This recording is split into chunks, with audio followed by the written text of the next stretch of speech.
Hey everyone! I hope everyone's having an excellent March 1st. As you can see, I decided to do a video with my little buddy, Mr. T. I've owned him for 18 years and he's a red-eared slider. Thought it'd be fun in the background. He's so cute. He's so cute, my little baby. Anyways. I'm sure we can all agree that fibromyalgia is not just in one spot or a single type of pain. And it can range right from the neck to the shoulders, arms, hands, back, legs, feet, and even your ribs. And that's what I'd like to talk about in this video today. There's numerous causes of rib pain, from the chest wall muscles to loose ligaments. But the most common is musculoskeletal conditions and or disorders like fibromyalgia, EDS, even from hypermobility, trauma, or injury. And that could be either to the muscles or the ligaments. The pain can range from occasional sharpness to like an achy, annoying feeling when you're breathing, to a consistent, relentless numbness and sharp, severe, like as if someone's just jabbing a screwdriver into you. And this pain may decrease or increase with certain movements or activities, something even as simple as breathing, either too deep or too shallow. Twisting, reaching, that can all cause rib pain. So there's three main types of pain, and they're categorized by location. Costotransversal and costovertebral, front and back, joint dysfunctions are disorders involving the joints and ligaments. Costochondrital usually in the mid-rib and deals with the second to fifth rib. It refers to inflammation of the cartilage and joints in the sternum, which is the costernal and costochondrital joints, the inner and the outer. There are two joints in the front where they join the rib, the cartilage, and then to the breastplate or sternum area. That was Lucifer. The second, less well known, now he's rubbing up against my camera. The second and less well known is the Tietze syndrome, and that's usually frontal and deals with the second to third rib, where they join the chest plate, and that can radiate from the shoulder into the arms. That's more of a rare location, but it is sometimes confused with the costochondrital syndrome. The third is slipped rib syndrome, and it's more located in the lower thoracic spine area, so that's on the back. And there's Lucy. He likes to watch Mr. T.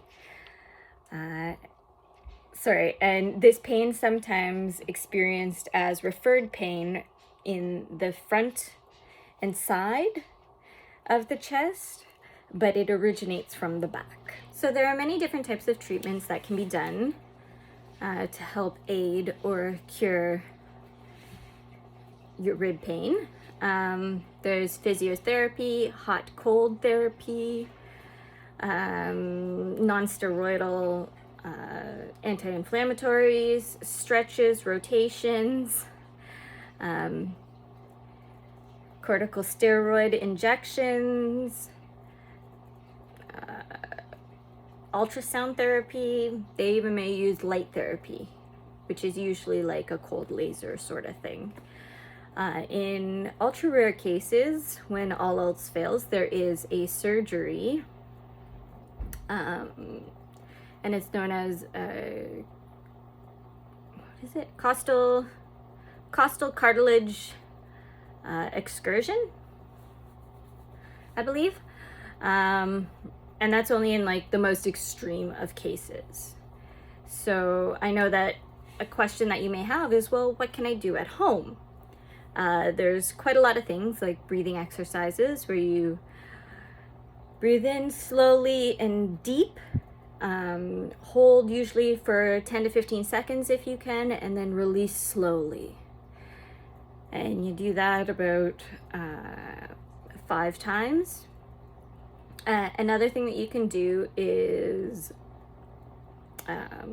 pressure exercises, and that's like you'd take a tennis ball or a soup can and you would put it above where the pain is radiating from, and you would apply your own body pressure to help possibly put that rib head back in place. Sometimes if you don't know what you're doing, that can actually cause more damage. So you got to be very careful when you're trying to do that. Another thing would be expansion exercises.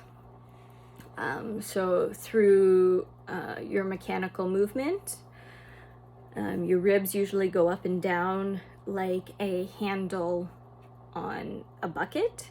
And in the front, it's more like, well, the lower front is more sort of like a handle on like one of those old water pumps.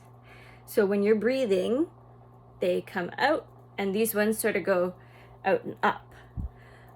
So a lot of these exercises would be like the door frame, where you reach your arm up as much as possible on the door frame and then consist on pushing back while breathing. And that hopefully will use your biomechanics to put the rib back into place all on its own. Now remember, if you are experiencing or suffering from any sort of rib pain, or what you believe to be is rib pain, I would suggest to consult your physician first before doing any of these things at home. And if it is, then you can come up with an action plan, or talk about doing mobility exercises and stretches at home to see how that would help you on a daily basis. Now, I know that I could, and I did the other day, suffer a really harsh 24 hours where it even hurt to breathe. I had a hard time walking. I couldn't lift my arm up, and it's very difficult to continue on in your day when you're dealing with this pain, especially when it's like, if it was a foot pain, you could just sort of sit and rest. But when it's your ribs, what do? Like, you can't not breathe, right?